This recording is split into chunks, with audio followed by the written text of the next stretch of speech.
That's the second one, bro. Every time I do this, I spend $16 again. Look in there and say cheese. What up, it's your boy Adobo Moto. Welcome back to the channel. Today I'm going to review this Surron X that I have, and I've been riding Surron X's for exactly 2 years. Bought my first one in January. Bugs, am I too bright? And I thought it'd be cool to give you my point of view from a motorcyclist. Alright, so what is it exactly? It's a electric motorcycle.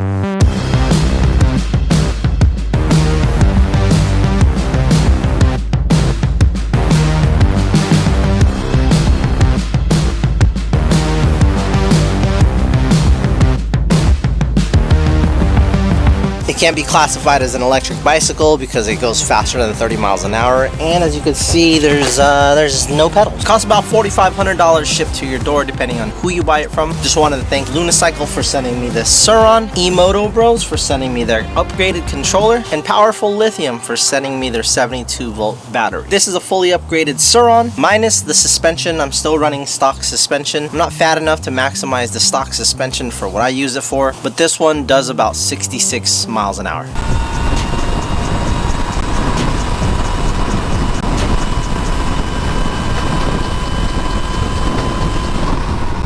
Alright, about 65, 66 on that run. It seems like that's kind of what it is. It's 65 to 66. Stock, they do between 45 to 50 miles an hour, depending on how fat you are. The cost to do a build something like this would be about $10,000 to $11,000. It's extremely expensive. And one of the things that motorcyclists always tell me is I would rather buy a gas bike. And honestly, I think that's completely valid. I really wanted to build a Surron that could do the things that a motorcycle could do, which is sustain a top speed for a long period of time. As quick as this one goes, it can't hold 66 miles an hour for that long. I know there's some dudes out there that claim that their Surrons go 80 miles an hour, which is probably true, but here's the thing. They'll never be able to hold 80 miles an hour like a Yamaha R3, a Z400, or any of the small displacement beginner bikes. From a motorcycle rider's perspective, if you want something that's fast and can hold a higher top speed, this is not for you. Don't even waste your time. I would consider the Surron more of a toy if you're a motorcyclist. This is exactly what that is. It's a really expensive toy. It's like being a young adult and still wanting to skateboard or ride your BMX. I think the price point for a stock one is perfect. If you already own a motorcycle and you're looking for something that's kind of fun that can go upstairs, downstairs, sidewalks, parks, that kind of thing. I've talked about it multiple times every time I ride one of these. How's it feel, man? It's like I never left. That's tight, bro. No, seriously, it's like I never left riding. I'm talking about that in terms of riding motorcycles. That's where I came from, right? So I felt really at home. I can flat foot it. I don't know, it's perfect. I think getting a Surron might be something pretty fun for you to ride. If you want to do what I did and try to upgrade this thing to try to make it as close to a motorcycle as possible, don't waste your freaking time or money. It's absolutely not worth it. The amount of money that these guys spend on these things, it's a little ridiculous, and I feel like a lot of people just do it for YouTube hype. There's guys out there building these into like full-size dirt bikes, and I get that, but there's also already electric dirt bikes out there, and this company also makes an electric dirt bike, so why not just get that one? It makes absolutely no sense. Like, you're gonna spend way more money to turn it into an electric dirt bike with the same money or less. You could just buy their electric dirt bike. Let's talk about the fun factor real quick. These things are extremely fun. Every time I ride it, even now, the amount of fun I have is just, it's crazy. I feel like a little kid on a BMX again. That said, it's not really like an adult fun. It's more like, oh, I'm a kid, I wanna hoon around and mob around and do wheelies, go downstairs, ride around the city, ride around my neighborhood. It's that type of fun. Motorcycling fun is a little bit more different. It's more like, hey, I'm an adult.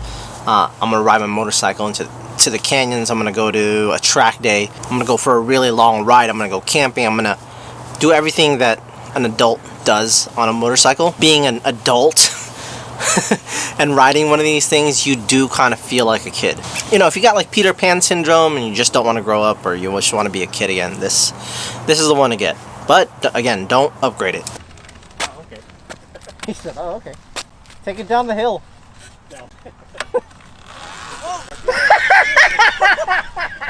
So it's like not all bad. I mean, these things hold their value pretty well. Any upgraded parts that you buy, you could sell them and get some of your money back. Luckily, these things are super popular, high in demand, and kind of difficult to get depending on if you like to get things right away. You probably not going to get a brand new one of these right away unless you live somewhere close by where they sell these things brand new. It's not really worth buying used for these things unless you can score a really good deal. People just want like almost new prices for their used. It's a little ridiculous with the prices on these in the used market, so you're definitely going to want to buy brand new. I wouldn't rely on the warranty on these things. Let's talk about durability. These things are super durable. The first one I ever bought, I wrecked in the rain. The weak point is like these rear sets or these foot peg mounts are a weak point. I upgraded these to a billet. I went ahead and upgraded it to a direct stem mount. Got the Pro Taper 3-inch risers. I upgraded to Magura brakes. And I'm going to tell you one thing. Maguras are ass brakes. I mean, like, they might be good for mountain bikes, but they're not good for this. I tried the MT5s, and these are like the upgraded MT7E or Pros or whatever the hell. They're terrible. They're fucking terrible brakes. Don't listen to some kid who tells you to get Magura brakes and he can't even install it his damn fucking self. Yeah, that was my fault, but I'm telling you now as a motorcycle rider, stick with the stock brakes or try the Hope brakes. This seat upgrade is a must. It's from Lunicycle. It's their float seat. You gotta have it. It's super comfortable. The stock seat is really hard and it's gonna hurt your ass cheeks. You're gonna want to make sure you get a shock pump for this bike because these forks, they don't come with any air inside the forks, and I've seen a lot of people unbox their Surrons. They don't ever talk about putting air in their forks. Those guys are idiots. You need a shock pump to add preload to these forks. These forks do have a preload adjuster, but that's only after you've put in the right amount of air inside the shock. Okay, so here's my final thoughts on this thing. Personally, there's a lot of other things that you could get. I would say if you have a ton of friends that are riding Surrons, you definitely want to get a Surron because you don't want to be left out. That's been the biggest thing for me, is not having a lot of friends that ride Surrons. Yeah, I know a couple people around the area. My homie Jason that actually is into these too, he doesn't have one anymore. He rides this, I don't know why he got a Super 73.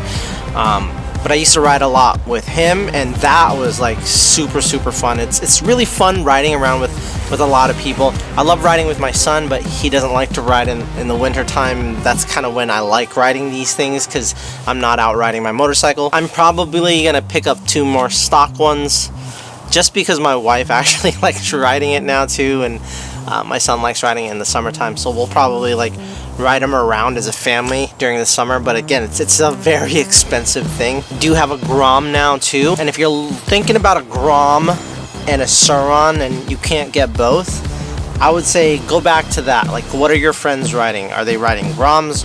Are they riding Surrons? If you're more of like, oh, I'm a loner, think about the community that you want to belong to. Do you want to belong to the Grom community? Do you want to belong to the Surron community? There are limitations to the Surron, like I said, holding that top speed for a long time. The range is not going to be as good as a Grom, but the Grom is not going to be able to go as many places as this Surron can. Looking at it again from a motorcycle rider's perspective, this is a toy.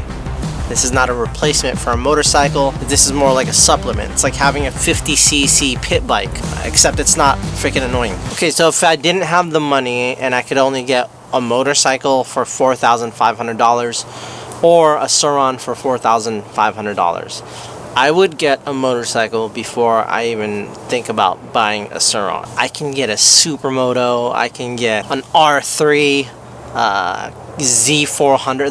There's a lot of motorcycle that you can buy for the price of a Surron. If I have no interest in riding a motorcycle, then I mean, what are you watching this video for? Doesn't make sense.